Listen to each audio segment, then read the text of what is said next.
Permettez-moi de vous présenter ou de vous parler d'une situation fréquente en pratique qui est les insuffisances rénales aiguës et iatrogènes. Donc, je commence par une introduction pour dire que l'insuffisance rénale aiguë est une affection fréquente en pratique. Elle se voit chez 15% des patients hospitalisés, jusqu'à 40 à 60% des patients en soins intensifs. L'origine médicamenteuse représente 19% dans l'ensemble des insuffisances rénales aiguës vue à l'hôpital, et la gravité est variable, allant d'une simple altération du bilan biologique à la nécessité de recourir à l'épuration extra-rénale et voire l'engagement du pronostic vital, sans oublier le risque de passer à la chronicité, c'est-à-dire insuffisance rénale chronique. Et aussi, il faut savoir que l'insuffisance rénale aiguë est associée à l'augmentation de la durée de l'hospitalisation et à augmenter le risque de la mortalité globale. La définition n'a pas changé, elle se base toujours sur la définition des KDIGO, qui se base sur le taux de la créatinine et de la diurèse. Mais pourquoi le rein est aussi vulnérable? Il faut savoir que le rein est un organe qui reçoit 25% de débit cardiaque dans un réseau capillaire représenté par une grande surface endothéliale. Ajoutez à cela l'existence d'un gradient osmotique corticomédulaire, ce qui favorise l'accumulation des toxines au niveau de la médulaire. Et enfin, le rôle fondamental du tube rénal dans la réabsorption des solutés, ce qui expose la cellule tubulaire à des concentrations particulièrement élevées de médicaments.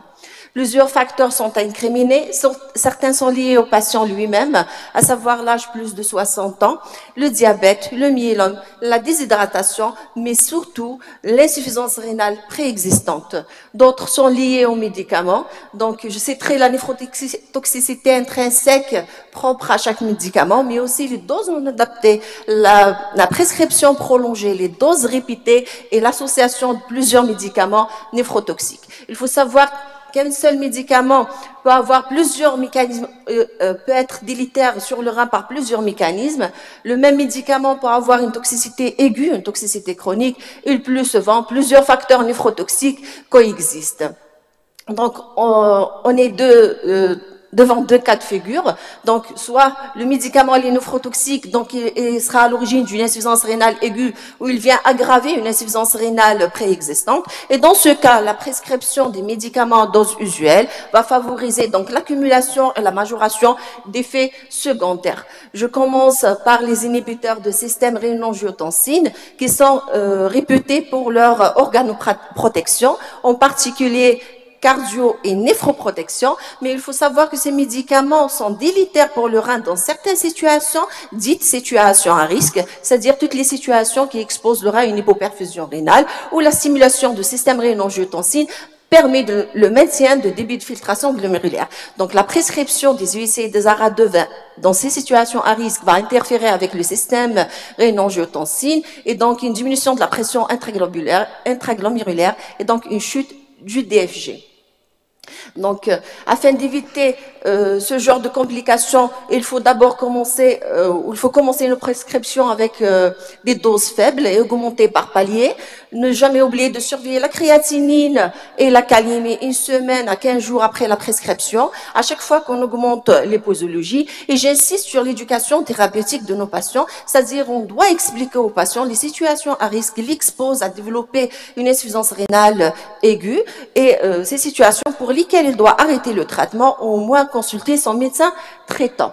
Donc, la deuxième classe thérapeutique, c'est les anti-inflammatoires qui sont largement prescrites par nos collègues, mais il faut savoir que c'est une classe qui a plusieurs effets indésirables sur le rein. Elle peut être à l'origine d'une insuffisance rénale fonctionnelle par le biais d'une modification hémodynamique, en inhibant la synthèse des prostaglandines vasodilatatrices, comme elle peut être à l'origine d'atteintes organiques à type de la nécrotubule interstitielle immunoallergique avec son syndrome néphrotique, une atteinte glomérulaire, un déséquilibre tensionnel, une hyponatrémie, une hypercalémie et une rétention hydrosodée. Donc, afin de rendre ces molécules mieux tolérées, il faut toujours limiter la prescription dans le temps à chaque fois que possible, ne jamais associer traiter les ANS avec d'autres médicaments néphrotoxiques, surveiller les signes de la tolérance, à savoir la créatinine, la protéinurie, l'ionogramme, la surcharge hydrosodée, la tension artérielle de nos patients.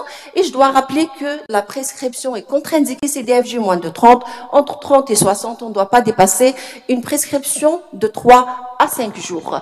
Donc, après les ANS, je vais parler des antibiotiques. Les molécules sont nombreuses et les mécanismes sont multiples. Je préférais de parler des aminosides que représentent, dans l'insuffisance rénale, représente 25% de toutes les insuffisances rénales aiguës médicamenteuses. Elle est due à une nécrose tubulaire toxique, une toxicité directe sur les cellules tubulaires qui est amplifiée par plusieurs facteurs. Essentiellement l'hypovolémie, les injections trop précoces, association avec d'autres médicaments néphrotoxiques et la néphrotoxicité intrinsèque propre à chaque molécule.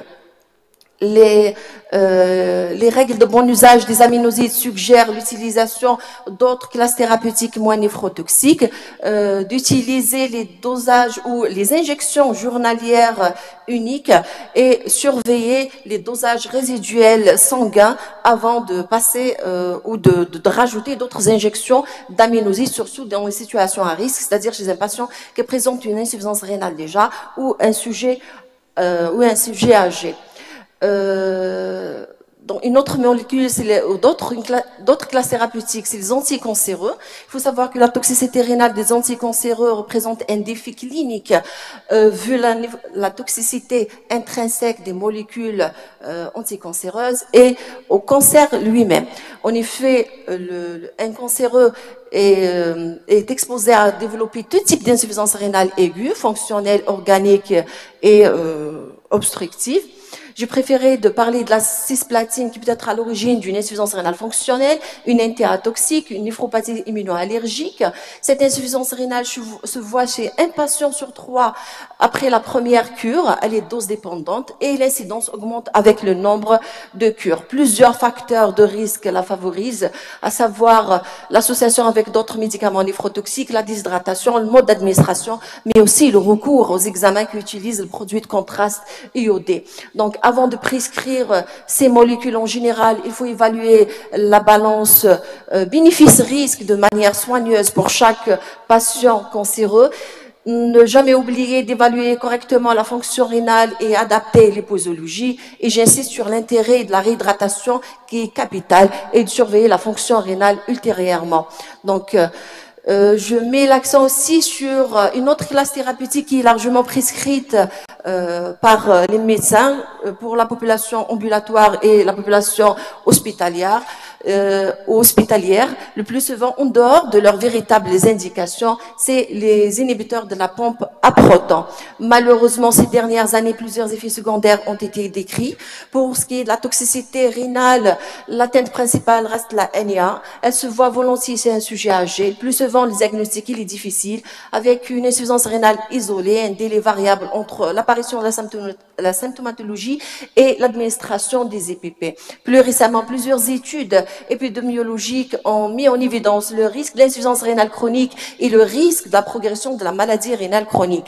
Pour cela, il faut limiter la prescription aux bonnes indications et ne jamais oublier de surveiller la fonction rénale chez nos patients. On ne peut pas parler de l'insuffisance rénale aiguë et iatrogène sans parler de produits de contraste iodé qui a une forte toxicité sur les cellules tubulaires rénales. Donc, avant de valider un examen qui utilise ce produit, il faut identifier les terrains à risque, c'est-à-dire un sujet âgé, un patient déshydraté, un insuffisant rénal chronique, un insuffisant cardiaque, un insuffisant sous médicaments néphrotoxiques. Et devant la présence de ces facteurs, il faut chercher toujours une autre alternative diagnostique. Quand l'examen est obligatoire, il faut commencer une réhydratation avant, pendant et après injection. Et bien sûr, utiliser des produits dits iso-osmotiques à quantité la plus faible possible, sans oublier d'arrêter tous les médicaments néphrotoxiques, en particulier les anti-inflammatoires non stéroïdiens. Pour ce qui est des diurétiques, en général, ils sont arrêtés parallèlement avec l'expansion volémique. L'arrêt systématique des UIC et des ARA2 n'est pas nécessaire, sauf en cas d'hypovolémie. Pour les béguanides, on doit les arrêter le jour de l'examen et ne pas les réintroduire qu'après 48 heures et en absence d'insuffisance rénale aiguë. Donc, après avoir mis l'accent sur certaines insuffisances rénales médicamenteuses qui restent malheureusement nombreuses et des mécanismes multiples sans réelle stratégie thérapeutique efficace, j'insiste sur la prévention qui reste la pierre angulaire. Donc, avant de prescrire un médicament néphrotoxique, il faut toujours identifier les terrains à risque.